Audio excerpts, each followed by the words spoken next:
Hi everyone, Jerry here, Jerry Opoka again. In this video I would like to share about my journey back home, like my literal journey back to my home in Padre. I went back in August of this year, 2019. Actually it was the 6th of August, and it has been the most amazing thing on so many levels. And I have shared the journey so far on social media, on my Facebook page and wall. And some people have questioned why I did that. And it was because I wanted, I know that there's so many other people like me who do not go home, and everyone has a valid reason obviously why they don't go. Whether it still holds water or not is another question, but then everyone has their reason. Mine was that we left the village. The last time I went to the village was in 1986, at the time of the NRM war. Shortly after that, we then had the LRA insurgency with, Coins rebel war. And so obviously, because we were in the heart of the war, we could not go back home. Over the years, I lost my parents, and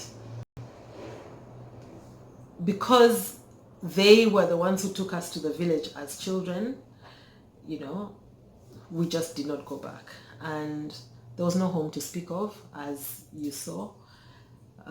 So it was quite difficult for us. Obviously, we harbored so many negative memories, whether we actually lived that war experience or not, like live, in the village while the fighting was going on or not. We all suffered our own kind of trauma where that was concerned, and that kept us away.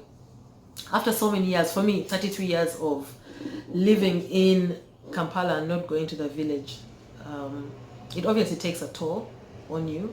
And somewhere inside of us, we start to crave more, we start to question more, we start to wonder, is this it? And at the time when I was literally pushed to go home, I brought up the reasons why I did not go. And anyone who asked me before why I did not go back home, I had my reasons. One, the rebel war happened pretty much in my home. Secondly, we had no home to go back to. Thirdly, we did not know our relatives anymore, because most of them died either in the camps or were abducted or just died of disease, and we did not know. So we lost touch with our relatives, our home, our everything. And for me, there was also a deep-rooted fear in me of that place. I only went back to bury my parents and a brother that I lost in 2017. And after my brother passed, I think I felt like I had a reason to go back, because I kind of felt like I could not go all of my life without ever visiting his grave. So in the back of my mind, I knew I wanted to go. In that same year, so he died in April, in that same year, December, I lost my only paternal uncle, well, my father's brother. And I remember going for his burial. I had an excitement inside, because here was a reason for me to go to the village, and I could use that opportunity to go and visit my brother's grave. When I got to the grave, I remember, because I did not go to the grave site to bury for once. I was so shocked by the state of the grave, the grave area. And when I left that day, I left Padre and went back to Gulu, I thought to myself, this cannot go on. This just cannot go on. And that marked the beginning of, doing something at home. So we did some of the graves, my siblings and I. And so in August, when I decided to go home, I went and visited the graves. But also, before I went home, I went through a process. After being pushed, I went through a process of asking, okay, why don't I go home again? I listed my reasons just to check, to just tell myself that they're valid reasons. And they did not seem to hold water, because I said it was unsafe. We don't have a home. I don't know my relatives. I am married to a Muganda, so I will be buried somewhere else when I die. But it did not seem enough to justify my not going home. And the more I thought about it, the more I crossed out these reasons, and I decided I'll go in December. And within a few short days, I decided, why December? Why can't I just get in a car and go home? And the minute I thought that, I felt like such a huge weight had been lifted off my chest, and I was like a crazy person saying to everyone, I'm going home, I'm going home. Oh my God, I'm going home. I am going home. I am finally going home because I want to go home. I was so excited. Off I went on the 6th, and I arrived home. I stayed with a cousin. I thought, instead of staying in a hotel, I was advised to try out someone's house. I was like, of course not. Like, how will I survive? But the more I thought about it, the more it made sense, and the more I wanted to live amongst the people, my people, the few people that, and my family is tiny. It is so tiny. My immediate family, that's my brother's siblings, my father's siblings, and their children are so few. Like, they are so few. I don't think they are more than 20. Like, it's like a ridiculously small number like that. So I thought, let me go and live with the one that I know that I'm closest to, because I spoke to him the time I went to visit my uncle, and then we maintained phone contact. So I said to him that I was going to live in his house. He was a bit freaked out, obviously, but I was so ready. I remember arriving at his house, and before I was allocated a hut, I was thinking, I looked around and I was like, Jerry, are you really ready? Did you make the right choice? Because it's going to get dark at some point, and you're going to be stuck here, deep inside the village, in a hut. But I thought to myself, there's no turning back. I'm here, and I'm going to do it. And I did. But what does this mean for me now? It gave me an opportunity to see these people's lives firsthand, going into these huts and finding nothing. I mean, people are living in abject poverty. But what do they have? They have vast, huge expanses of land that's not being cultivated. They have a deep-rooted sadness that you can see when you spend time with them. It's not even a sadness, actually. They're not sad. It's just a complete hopeless situation. They wake up in the morning, they go and till the gardens and come back home. And that's the routine every single day. For the little work that we did while I was there, I paid what they asked for. And I saw how they split this money that was next to nothing with so much joy, and went off to spend it or to keep it. And it just made me think, no, this is not right. This is not right. If I'm worth anything, if I'm worth my value in salt, I have to do something for my people. I have to, and because this is not unique to my family. This is all the people in the wider Acholi sub-region.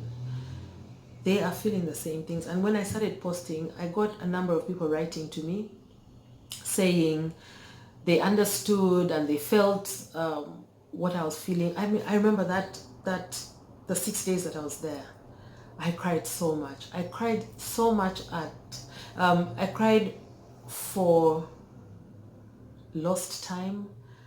I cried for a population that has just suffered. Just to think that for 20 years, you're taken away from your home, 20 plus years, and you're put in a camp, in a dirty camp with like the worst living conditions for 20 years plus.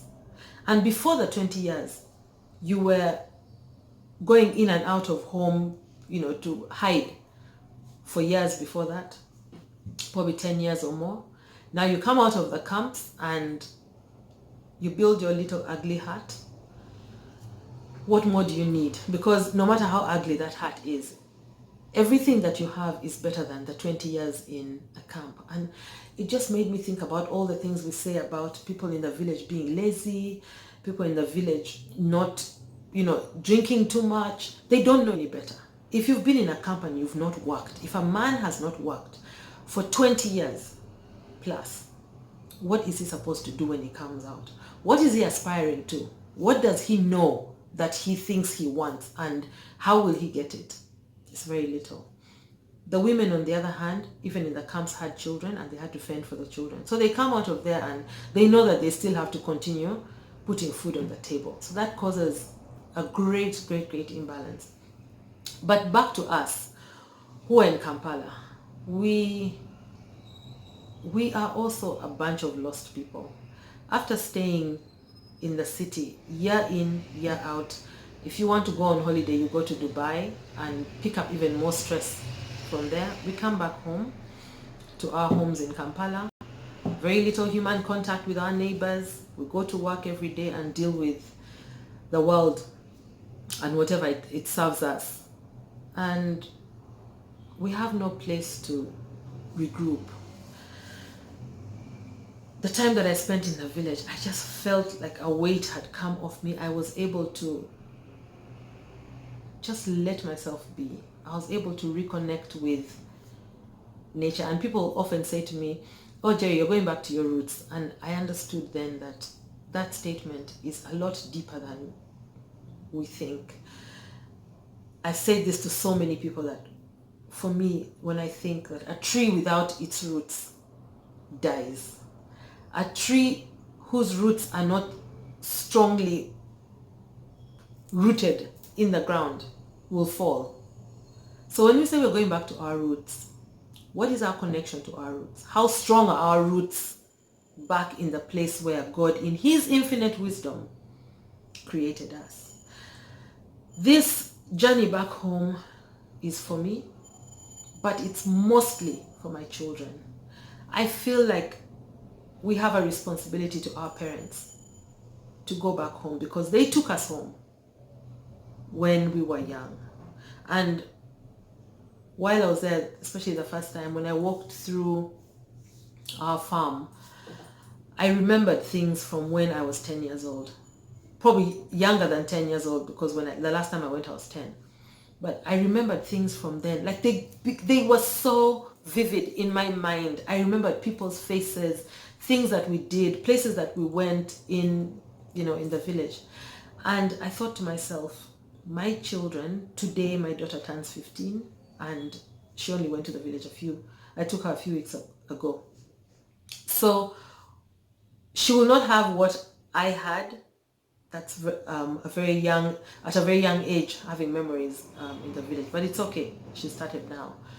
We owe it to our children for them to know who they are. My children need to understand that their mother is Jerry or Geraldine Akelo Opoka. Her father is Oscar Sebunya. Sebunya Opoka, we come from two different regions. What does that mean? She needs to understand that the Baganda are a certain way, come from a certain region. The Acholi are a certain way, come from a certain region. So that she's not wondering, why am I not like these people? Why am I not like the other people? She needs to find people who she can relate with and know that this is who I am. That way, she's not too moved by people saying things to her or saying things about her or if somebody wanted to put her down and called her names, she knows who she is. She knows who she is. And in knowing where she comes from, she has an opportunity to know about her grandparents, to know about what life was like for them and great grandparents and things like that. So that for me is a huge, huge, huge plus that we must give to our children. We're raising our children in Kampala, and we're raising our children in a way that I find may set them up for difficult times ahead. Today, if there's an issue that requires us to go to the village and meet with relatives, we have a place to start because our parents laid the foundation for us. We have connections with uncles, aunties in the village, and if we don't take our children, if we don't go back with them, they will not have that foundation.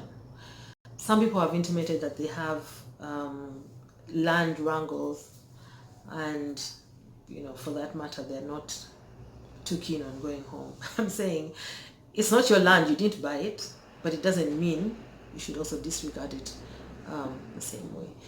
We have to fix, or at least try to fix, mostly so that we do not leave our children in that mess, in a mess that they do not know how to deal with. So it's very important that we understand and appreciate that things have changed. What we knew growing up, what we had, is not there anymore.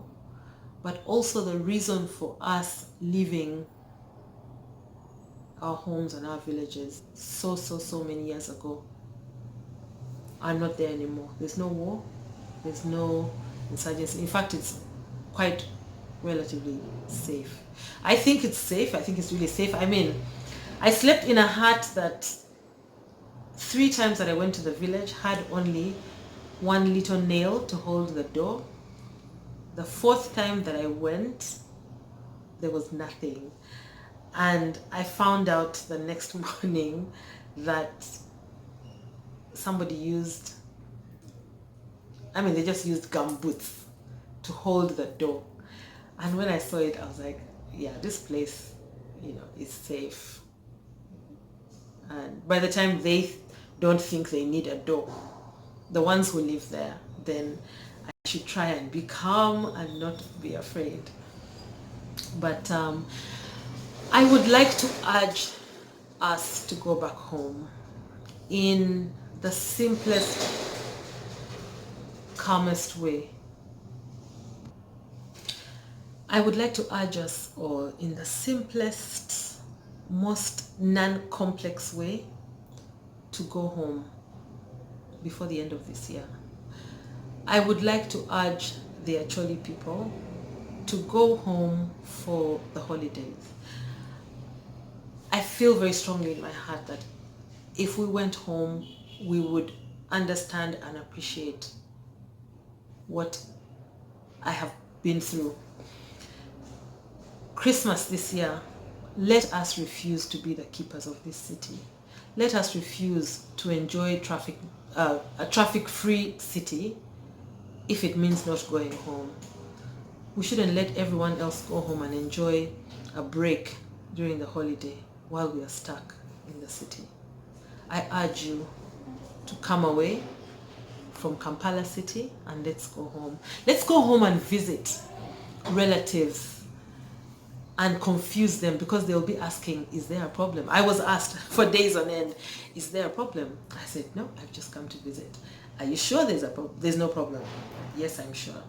2nd day, 3rd day, they kept asking. And once they realized that I've really just come home, I could see that, it gave them a sense of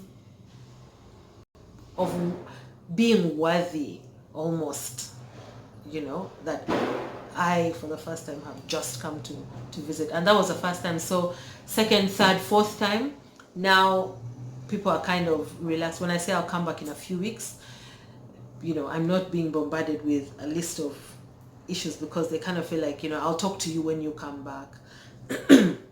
So I would like us to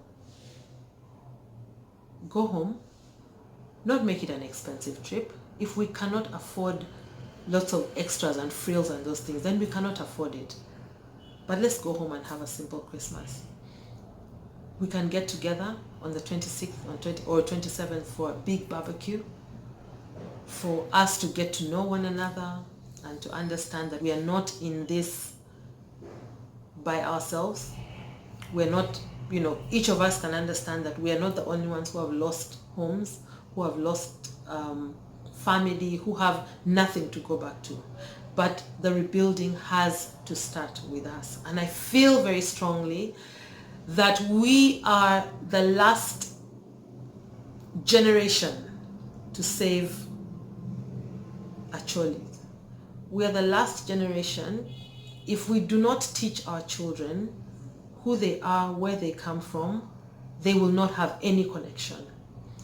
If we do not use our connections, our resources, our networks, our technical know-who and know-how to rebuild our homes, we will have no home to go back to. If we do not go back and help utilize the land that we have. I mean, if you cannot go back to your father's home for whatever reason, buy your own land and start your own home, but go back home. If we do not do that, we will not have land in a few short years to call Acholi land, because people are coming from far and wide and buying hundreds and thousands of acres. Like somebody buys 2,000 acres of land in Acholi. And where are the Acholi people? We are here in Kampala chilling on Christmas Day, enjoying no traffic.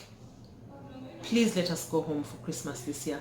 Let Karuma Falls Bridge have traffic because Acholi people are going home. Let the trading centers be stressed by our demands for Farmer's Choice sausages that they don't have. Let's buy out all the sodas and water and everything that they have. Let's go to their bars and clubs and drink all their alcohol and party. Let's cause a turbulence in our towns. Can you imagine how beautiful that would be to know that for 3 days, and I mean, I would really love for it to be a 2 weeks, 3 weeks, 1 month long celebration for the people in the village, but can we for a few days just go and cause a turbulence to say the people from Kampala have come back. They did not give us physical cash. They did not solve our problems. But my God, they came and they bought from X. They shopped in Y's canteen and went to the market and things like that. And there was a buzz in the villages. My request is for us all this December to go home, and I will continue to speak this message and speak this message and speak this message until, even if I have 10 people going back home, I will have won. I have a vision of us just taking our children and our children meeting and knowing one another. And I mean, children are just so amazing, because when I took mine, I did not know what to expect. They loved it so much. They loved the simplicity of it all so much that I felt like, oh my God, I've cheated them. I've cheated them for so long. But it's okay. It's time now to make up. And we can go back home. I know we don't have homes. Very many people don't have homes. We can live in hotels. It's okay. We can stay in people's homes, find a home to stay at. And I have a number of people who would be happy to accommodate, the people who have Airbnb, the people who have, small places where people can go and stay. We can camp if you have tents. I know of places where you can camp. But let us go. Whichever way we do it, let us go home this year. 2019 December. Let the Acholi people go home. Thank you so much. And I will continue to share more thoughts and more on my experience on this journey as I go along. So thank you so much for watching, and I will post this up on my YouTube channel. It's Jerry Opoka. Please like. Do we like on YouTube? No. Subscribe, and there's a bell, like a bell notification. I will get it. And yeah, thank you so much. Thank you so much for your time. All right, bye.